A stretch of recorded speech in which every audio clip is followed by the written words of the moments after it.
بسم اللہ الرحمن الرحیم وبہ نستعین الصلاة والسلام علی رسولہ الکریم وعلی آلہ واصحابہ ومن تبعہم بإحسان الی یوم الدین اما بعد.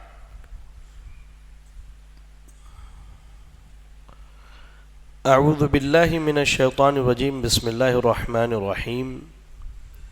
وَاعْبُدْ رَبَّكَ حَتَّى يَأْتِيَكَ الْيَقِينُ. رب اشرح لی صدری ویسر لی امری واحلل عقدۃ من لسانی یفقہوا قولی. اللہم لا حول ولا قوۃ الا بک. لائق صد احترام معزز و مکرم بزرگ حضرات، نوجوان ساتھیوں، عزیز بچوں اور میری اسلامی ماؤں اور بہنوں، یہ اللہ رب العالمین کا شکر ہے، یہ اللہ تعالیٰ کا احسان ہے کہ اللہ تعالیٰ نے مجھ طالب علم کو آپ کی اس لاکھی مسجد میں کچھ کہنے کا موقع دیا.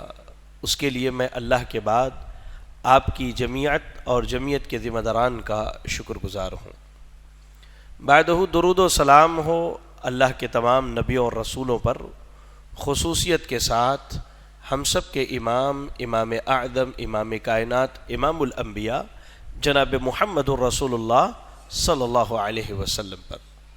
اللہم صلی علی محمد وعلی آل محمد کما صلیت علی ابراہیم وعلی آل ابراہیم انک حمید مجید. اللہم بارک علی محمد وعلی آل محمد کما بارکت علی ابراہیم وعلی آل ابراہیم انک حمید مجید. برادران اسلام، نیکیوں کی حفاظت کیسے کریں، اس موضوع پر میں نے آپ کے سامنے کچھ باتیں رکھنی ہیں. نیکی، خیر، بھلائی، اچھائی، اچھے اعمال، یہ ہم میں کا ہر آدمی کوشش کرتا ہے کہ اسے جمع کر لے.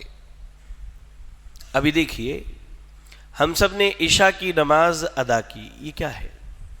یہ نیکی کو جمع کرنا ہے، نیکی کو اکٹھا کرنا ہے. لیکن افسوس اور المیہ یہ ہے کہ ہماری اکثریت جو ہے وہ نیکیوں کو جمع کرنے کے بعد ان کو ضائع اور برباد کر دیتی ہے. حالانکہ اللہ کے رسول صلی اللہ علیہ وسلم کی تعلیمات یہ بتلاتی ہیں کہ انسان اپنی زندگی میں نیکیوں کو مسلسل کرتا رہے. اور سلف میں سے جیسے سعید بن جبیر رحمہ اللہ اور دوسرے بڑے ائمہ کا قول ہے کہ نیکی کے بعد نیکی کرنا یہ در حقیقت اس نیکی کے قبول ہونے کی دلیل ہے، اور گناہ کے بعد گناہ کرنا انسان کے گنہگار ہونے کی بہت بڑی دلیل ہے. یہ آپ سمجھیے اس چیز کو. اللہ تعالیٰ نے ہزاروں لوگوں کے درمیان آپ کو نیکی کرنے کی توفیق دی، تو یہ اللہ کا آپ کے اوپر فضل اور احسان ہے. اللہ نے آپ کو نیکی کرنے کے لیے چنا ہے. عشاء کی اذان ہوئی، آپ کے اس محلے میں ہزاروں کی آبادی ہے، لوگ اپنے کاروباروں میں، اپنے گھروں پر، اپنے دنیاوی معاملات میں لگے ہیں، لیکن اللہ نے آپ کو توفیق دی کہ آپ اپنے پیروں پر چل کر کے آئیں، آ کے اللہ کی عبادت کریں. تو نیکی کی توفیق ملنا بھی یہ اللہ کا بہت بڑا فضل اور اس کا احسان ہے. اور نیکی کی توفیق کے بعد نیکی کی حفاظت کرنا یہ نیکی کی توفیق سے بڑا عمل ہے. اس لیے کہ انسان نیک کام کر لے، اچھائی، بھلائی، خیر کر لے، لیکن اسے بچا نہیں پاتا. ہم کہتے ہیں نا اپنی زبان میں، کیا کہتے ہیں کہ مال کمانا بڑی چیز نہیں ہے، مال کمانے کے بعد مال کو بچانا بڑی چیز ہے. مال کمانا بڑی چیز نہیں ہے، آدمی کیسے بھی کما، لیکن اس مال کو بچا کر کے رکھنا یہ ہمارے سماج کے اندر اچھائی سمجھی جاتی ہے. تو پھر نیکیوں کے بارے میں کیوں نہیں؟ نیکیاں کمانا، نیکیاں اکٹھا کرنا اچھی چیز ہے، لیکن اس سے اہم چیز ہے کہ ان نیکیوں کی حفاظت کی جائے. آپ پڑھیں، صحیح بخاری کی حدیث ہے، اللہ کے رسول صلی اللہ علیہ وسلم ارشاد فرماتے ہیں ان وَأَحَبُّ الْأَعْمَالِ إِلَى اللَّهِ أَدْوَمُهَا وَإِنْ قَلَّ او کما قال علیہ الصلوۃ والسلام. حدیث کے الفاظ، اللہ کے نبی نے کہا کہ اللہ کے نزدیک سب سے پسندیدہ عمل یہ ہے کہ آپ ہمیشہ کریں، چاہے تھوڑا ہی کیوں نہ کریں. آپ ایک دن 10 پارہ قرآن پڑھ لیجئے اور دوسرے دن سے آپ قرآن مجید کو بھول جائیے، یہ نیکی نہیں ہے. یہ وہ نیکی نہیں ہے جو اللہ کو پسند ہے. یہ آپ سمجھیے. آپ ماشاءاللہ رات میں تہجد کی نماز کے لیے اٹھتے ہیں، لیکن آپ کی فجر کی نماز چھوٹ جاتی ہے. تہجد ایک نیکی ہے، لیکن یہ نیکی آپ نے جمع کی، لیکن جس نیکی پر ہمیشگی ہونی چاہیے نماز فجر، وہ آپ نے چھوڑ دیا. تو نیکیوں میں سب سے پسندیدہ اور اچھا عمل اللہ کو وہ لگتا ہے جو عمل اللہ رب العالمین کی رضا کے لیے کی جائے اور ہمیشہ کی جائے. یہی وجہ ہے کہ اللہ تعالیٰ نے قرآن مجید میں ایک اصول بیان کیا، اور نبی صلی اللہ علیہ وسلم کو اصل میں وہ حکم دیا جا رہا ہے. وہ اصول کیا ہے؟ اللہ تعالیٰ نے کہا وَاعْبُدْ رَبَّكَ حَتَّى يَأْتِيَكَ الْيَقِينُ، سورۃ الحجر کی آیت نمبر 99. اللہ نے کہا اے نبی اللہ کی عبادت کیجئے یہاں تک کہ آپ کو موت آ جائے.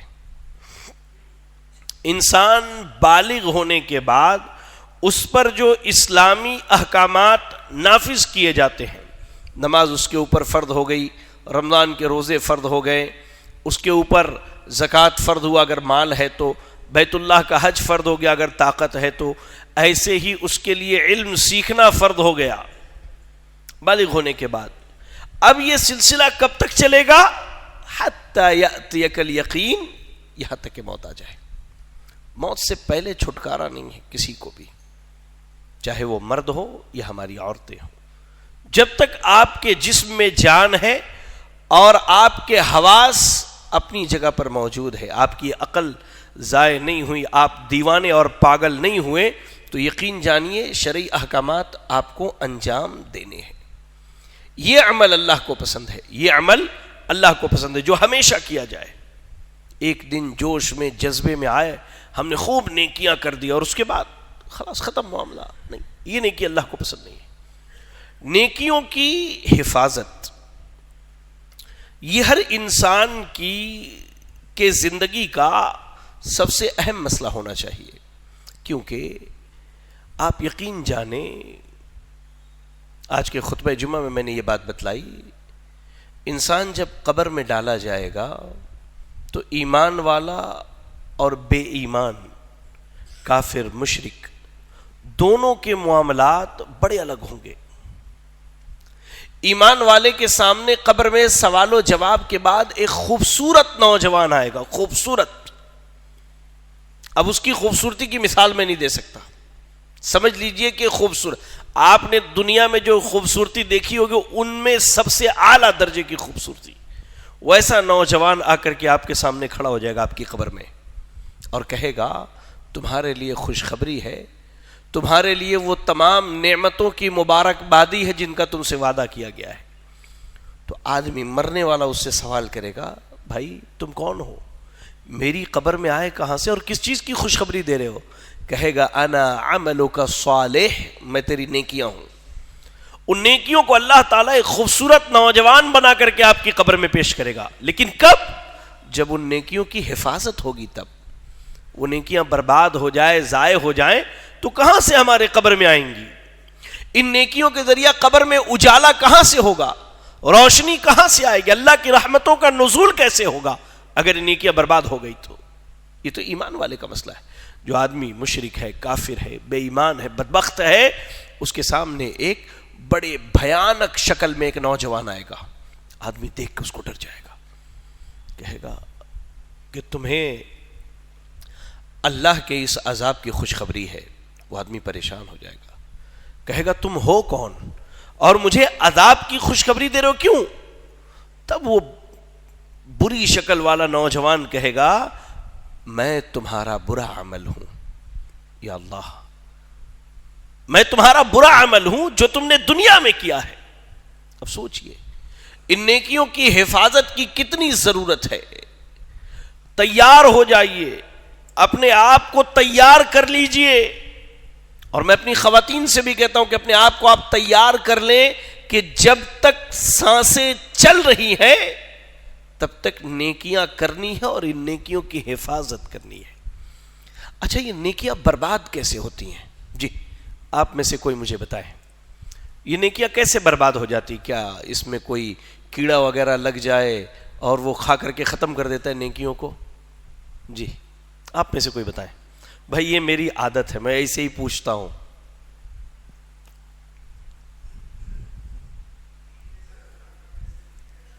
جی ماشاء اللہ تبارک اللہ۔ اور ریاکاری، اور جی اچھا جی غیبت، ماشاء اللہ، اور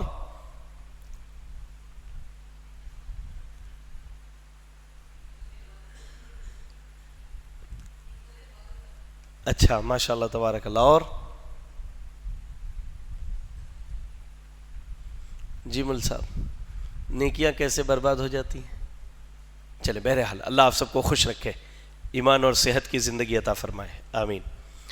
مختصراً 2-4-6 باتیں آپ کے سامنے رکھوں گا۔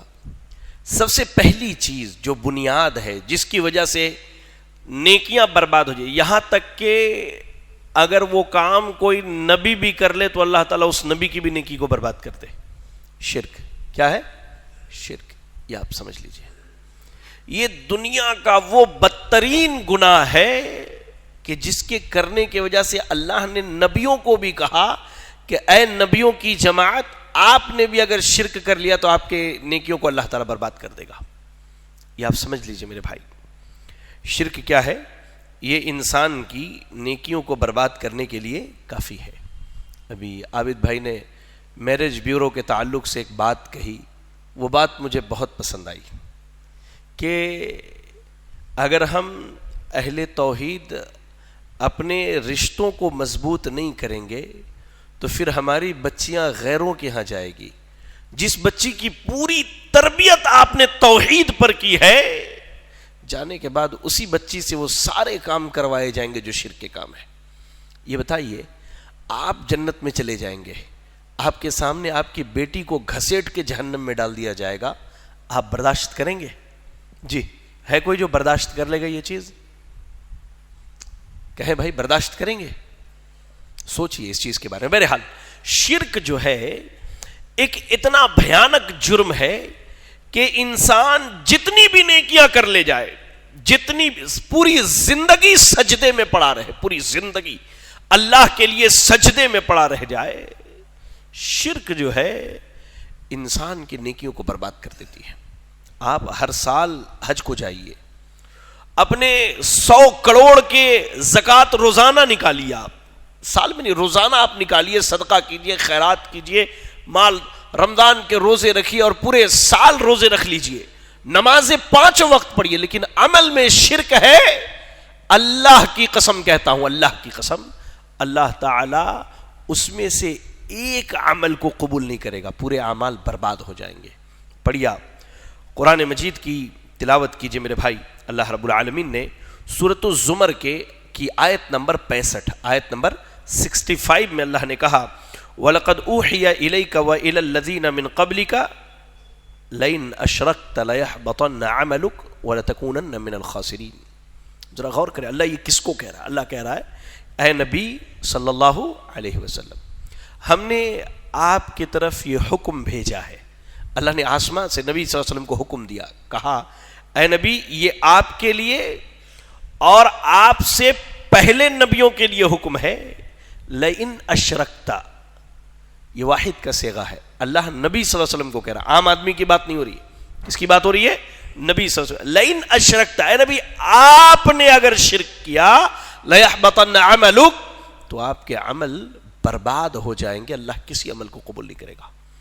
یہ نبی کی بات ہو رہی ہے، عام انسان کو تو چھوڑ دیجیے آپ، نبی صلی اللہ علیہ وسلم اللہ کے سب سے پیارے، سب سے قریبی، خلیل اللہ، کلیم اللہ، ساری صفات اللہ نے نبی کو دی، لیکن پھر بھی اللہ نے کہا اے نبی اگر آپ نے بھی شرک کیا تو شرک کو اللہ تعالیٰ معاف نہیں کرے گا۔ اور کیوں کرے اللہ معاف؟ میں شرک کو معاف نہیں کر سکتا، اگر میرے معاملے میں کوئی شرک کرے تو اللہ کیسے معاف کرے؟ ایک مرتبہ اللہ کے نبی کے سامنے ایک صحابی کی غیرت کا تذکرہ کیا گیا، کہا کہ صحابی نے کہا کہ میں اپنی بیوی کو اگر کسی دوسرے مرد کے ساتھ دیکھوں تو اس کی گردن مار دوں اور اپنی بیوی کو بھی قتل کر دوں۔ تو لوگوں نے کہا اللہ کے رسول دیکھیے سعد نے ایسی بات کہی، کہا کہ تم سعد ابن معاذ کی غیرت پہ حیرت کرتے ہو؟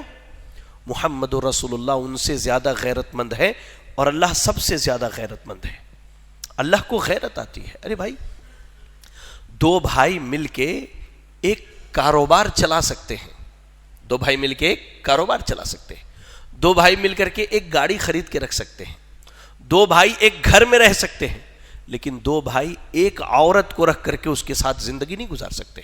کیوں؟ انسان کی غیرت برداشت نہیں کرتی ہے۔ آپ کی غیرت جب نہیں برداشت کرتی کہ میرے بیوی میں کسی کو شریک کیا جائے تو اللہ سب سے زیادہ غیرت مند ہے، اس کی غیرت کی مثال نہیں ہے۔ وہ اللہ کیسے برداشت کرے کہ ایک ادنا سی حقیر سی مخلوق کو اللہ کے برابر کر دیا جائے؟ نہیں، اللہ کی غیرت برداشت نہیں کرتی شرک کو۔ شرک کرنا یہ گناہوں کی بربادی کے لیے کافی ہے، میں سمجھتا ہوں۔ یہی وجہ ہے کہ آپ دیکھیں جب ابراہیم علیہ السلام، اسماعیل علیہ السلام، یعقوب علیہ السلام کی وفات کا وقت قریب آیا تو انہوں نے اپنے بچوں سے کیا کہا وَوَصَّى بِهَا إِبْرَاهِيمُ بَنِيهِ وَيَعْقُوبَ يَا بَنِيَّ إِنَّ اللَّهَ اصْطَفَى لَكُمُ الدِّينَ فَلَا تَمُوتُنَّ إِلَّا وَأَنْتُمْ مُسْلِمُونَ۔ سورۃ البقرہ کی آیت نمبر 132، سورۃ البقرہ آیت نمبر 132 کہا ابراہیم علیہ السلام نے اپنے بچوں کو بلا کر کے، یعقوب علیہ السلام نے اپنے بچوں کو بلا کے کہا ہے میرے بچوں اللہ نے تمہارے لیے ایک دین چنا ہے جس کا نام اسلام ہے۔ ہاں ہماری بھی موتیں ہوتی ہیں، بچوں کو بلا کے دیکھو یہ 200 کروڑ روپے کی پراپرٹی ہے بیٹے، یہ آپس میں بانٹ لینا، بہن کو دینے کی ضرورت نہیں، کیوں؟ شادی میں جہیز دے دیا تھا، تم بالکل پریشان نہیں۔ ہاں یہ 2 بلڈنگیں ہیں آپس میں مرنے سے پہلے سب، کبھی مرنے اس چیز کی بھی فکر ہوئی کہ میری موت کب آ جائے مجھے نہیں معلوم۔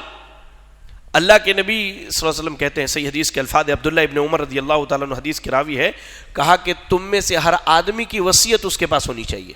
ہاں کتنے لوگوں کے پاس لکھا ہوا ہے کہ میرے مرنے کے بعد خوب چیخو پکار کے نہ رویا جائے، کوئی سینہ نہ پیٹے، میرے مرنے کے بعد جلد سے جلد مجھے دفن کر دیا جائے۔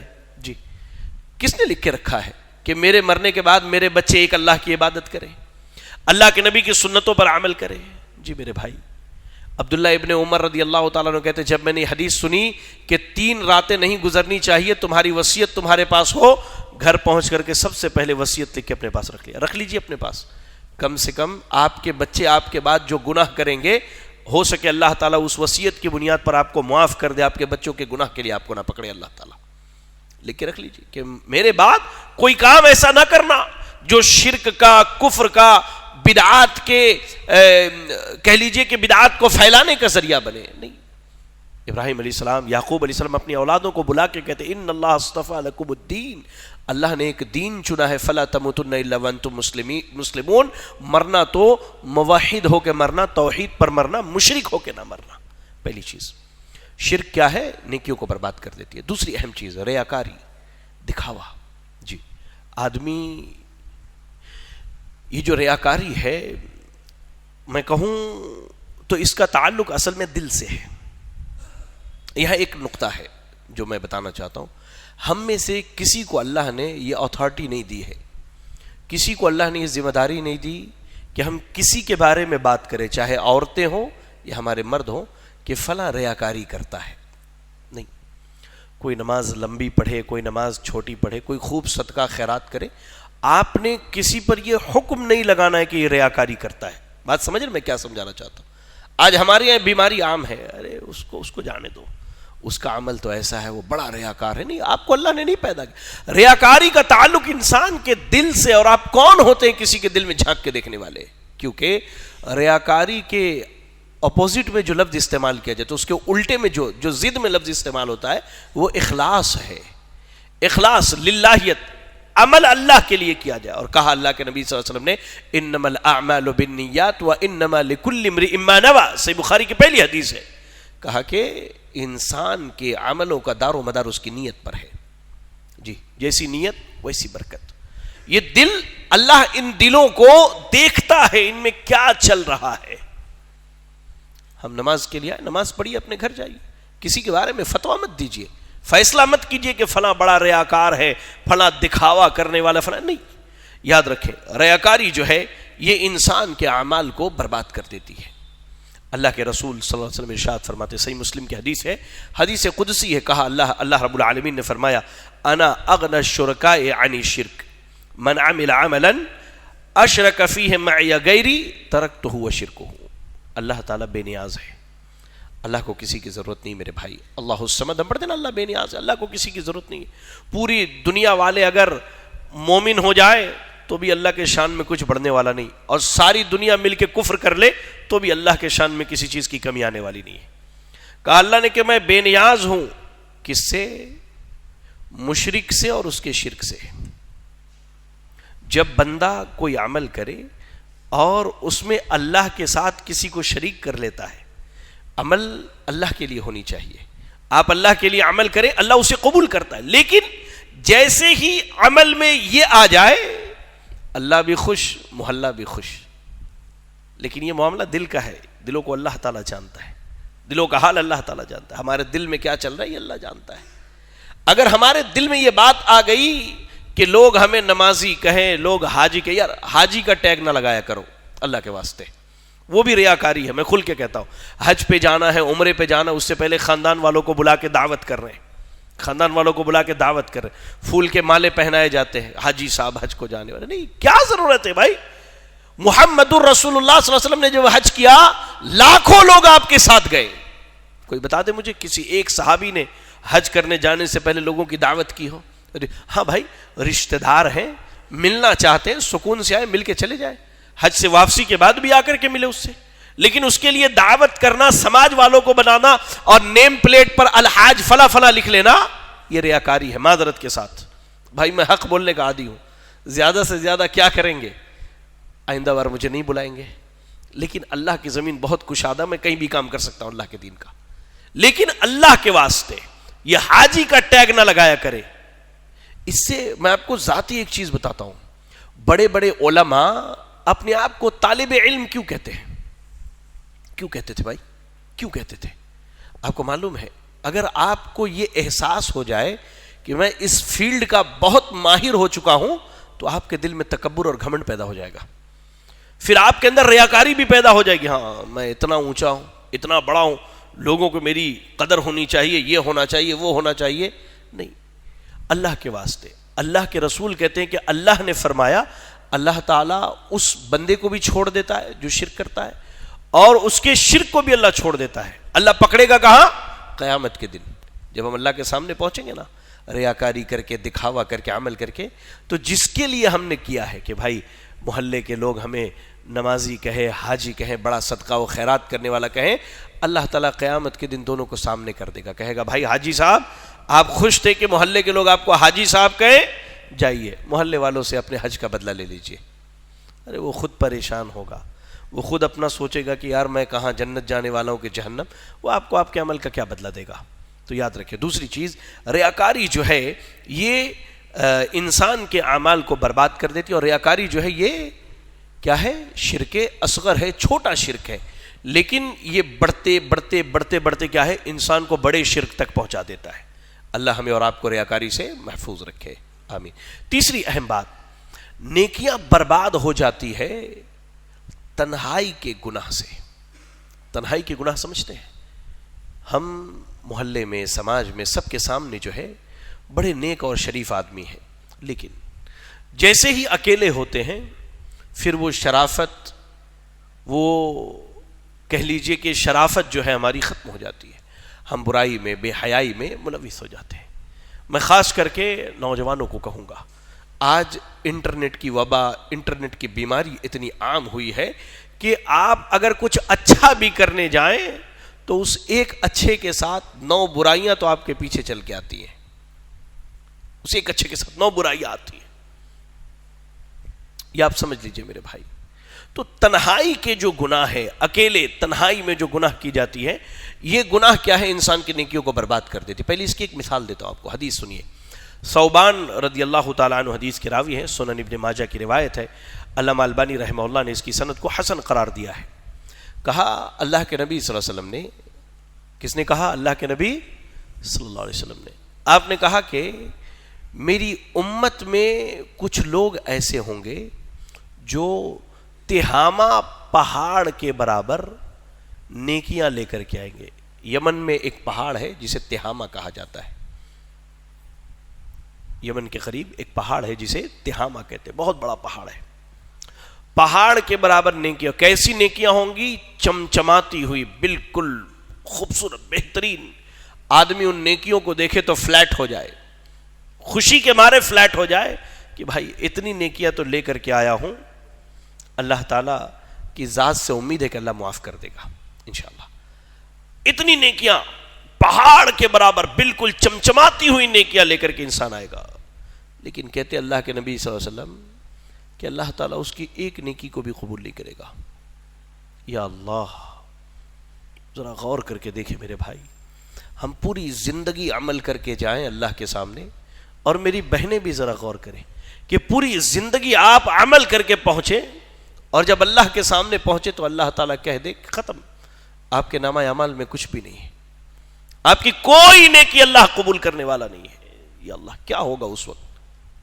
اس سے بڑا گھاٹا، اس سے بڑا نقصان کیا ہوگا؟ پوری زندگی کی جمع پونجی آپ ایک کسی بینک میں جمع کیجئے، مثال دے رہا ہوں سمجھنے کے لیے، آپ نے پوری زندگی کام کیا، ریٹائرمنٹ پلان کے ساتھ آپ سارا پیسہ جو ہے ایک بینک میں رکھیں، اور اچانک وہ بینک آپ کے پیسے لے کر کے رفو چکر ہو جائے، جی بینک بھاگ جائے آپ کا پیسہ لے کر کے، کیا ہوگا اس کے بعد؟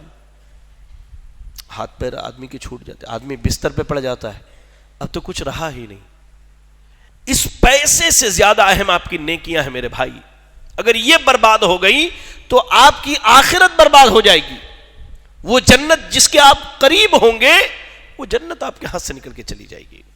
کہا اللہ کے نبی صلی اللہ علیہ وسلم نے، میں نے دیکھا میری امت میں ایک قوم ایسی ہے، کچھ لوگ ایسے ہوں گے جن کی نیکیاں تہامہ پہاڑ کے برابر چمچماتی ہوئی ہوں گی، لیکن اللہ تعالیٰ ان میں سے ایک نیکی کو قبول نہیں کرے گا۔ لا الہ الا اللہ۔ کہا کیوں؟ کہا کیوں؟ کہا اس لیے اذا خلو بمحارم اللہ انتہکوہا، جب یہ تنہائی میں ہوتے ہوں گے تو یہ اللہ کے حدوں کو توڑنے والے ہوتے ہوں گے۔ اور آج تو ہمارے دل سے اللہ کا ڈر بھی نکل چکا ہے، آپ کو کھل کے کہتا ہوں، جو نوجوان ہیں ہمارے نوجوان ہیں، آپ تنہا کمرے میں سوئے ہیں، موبائل فون نکالا، وہ ریلز آ رہے، اچھے برے سب گزر رہا ہے۔ اچانک اگر زور سے ہوا چل جائے، دروازہ یا کھڑکی جو ہے آواز کر دے، تو بندہ سب سے پہلے کیا کرتا ہے؟ فون کا اسکرین بند کرتا ہے، کہیں والد صاحب تو نہیں آ گئے، اماں تو نہیں آ گئی، جی بیوی یا بچوں نے مجھے موبائل پر برائی کرتے تو نہیں دیکھ لیا۔ ارے اللہ کے بندے، جب تم ماں کے پیٹ میں پانی کے حقیر قطرے کی طرح تھا تب بھی تجھے وہ اللہ دیکھ رہا تھا، اور ابھی بھی وہ اللہ دیکھ رہا ہے، تو اس کی نگاہ میں ہے۔ مطلب اللہ کا ڈر ختم ہو چکا ہے، سماج والوں کا، معاشرے والوں کا، گھر والوں کا ڈر ہمارے دلوں میں بسا ہے۔ اور یہی چیز ہے کہ اگر تنہائی میں گناہ ہم کرتے ہیں تو اللہ رب العالمین ہمارے ساری نیکیوں کو برباد کر دے گا۔ اچھا، ایسے ہی نیکیاں جو برباد ہو جاتی ہیں ان میں ایک اہم چیز زبان کا غلط استعمال کرنا ہے۔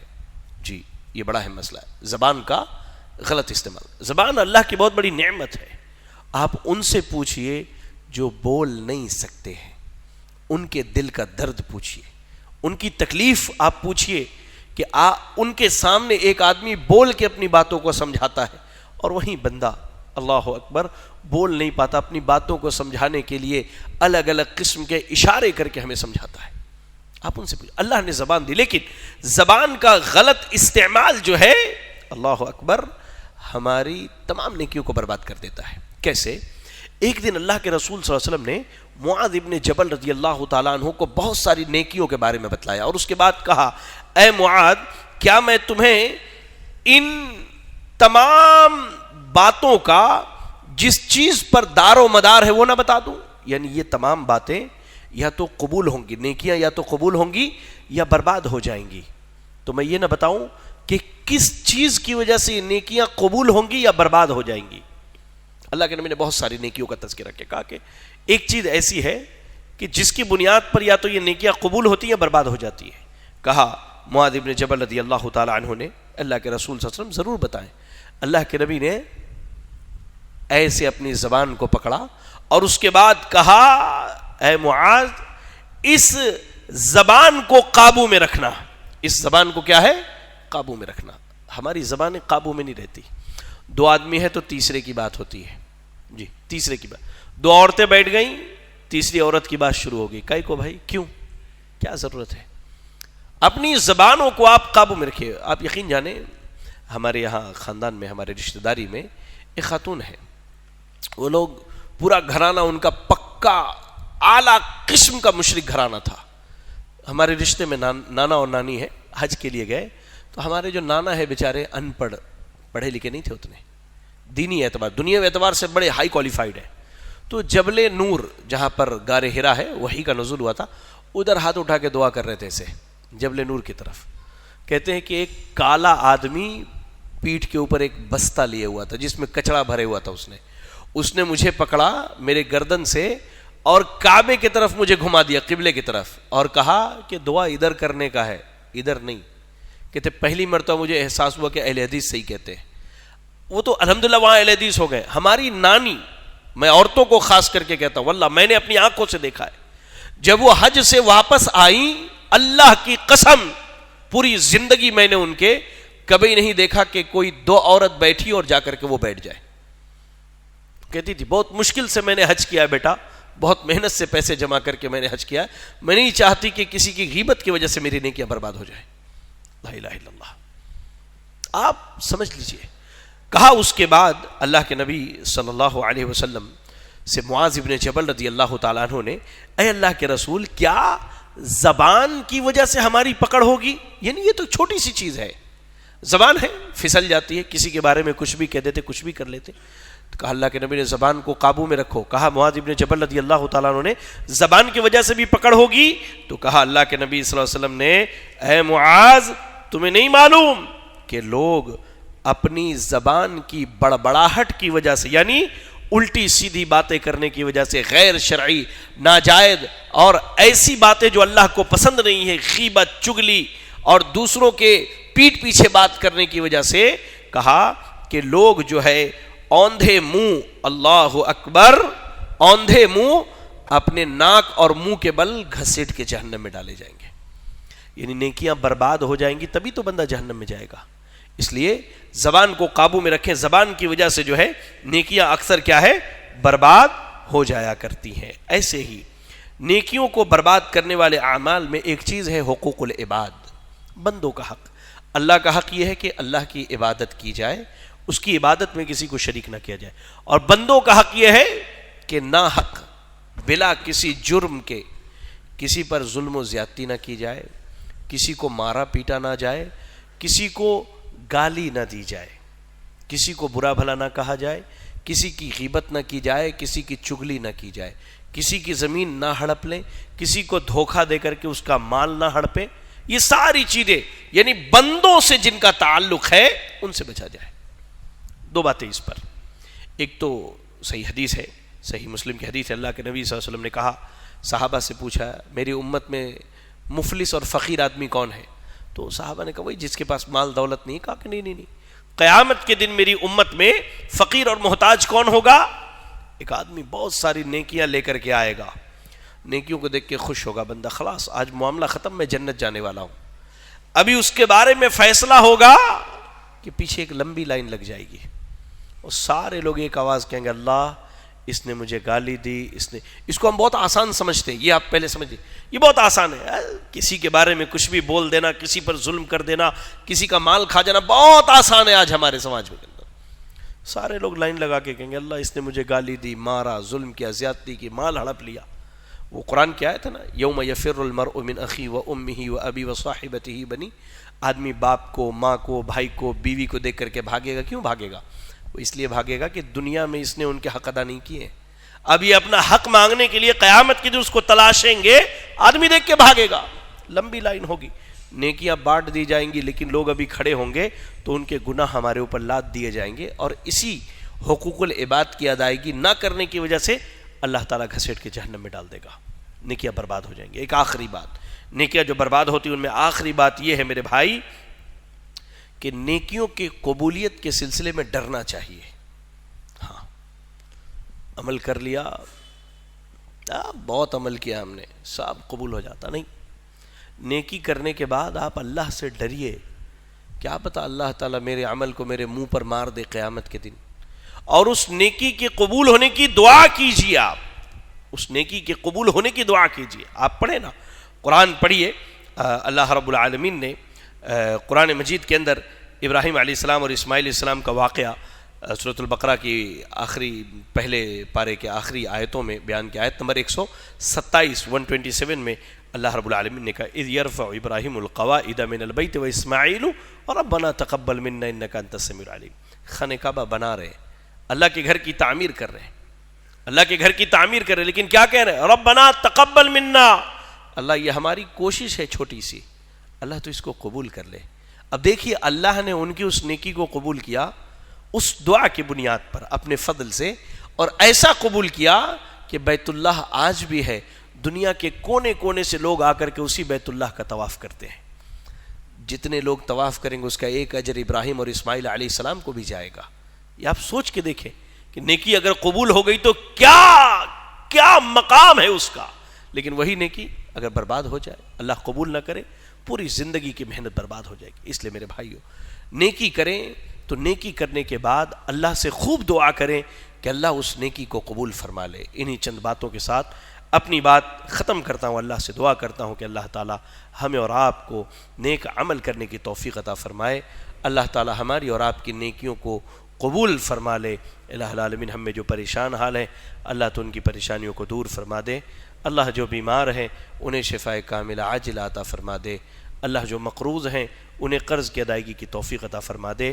اللہ تو جب تک دنیا میں زندہ رکھ، دین اسلام پر زندہ رکھ، اور خاتمہ ہو تو ایمان و اسلام کی حالت میں ہو۔ آمین وآخر دعوانا الحمدللہ رب العالمین۔ جزاکم اللہ خیرا۔ السلام علیکم ورحمۃ اللہ وبرکاتہ۔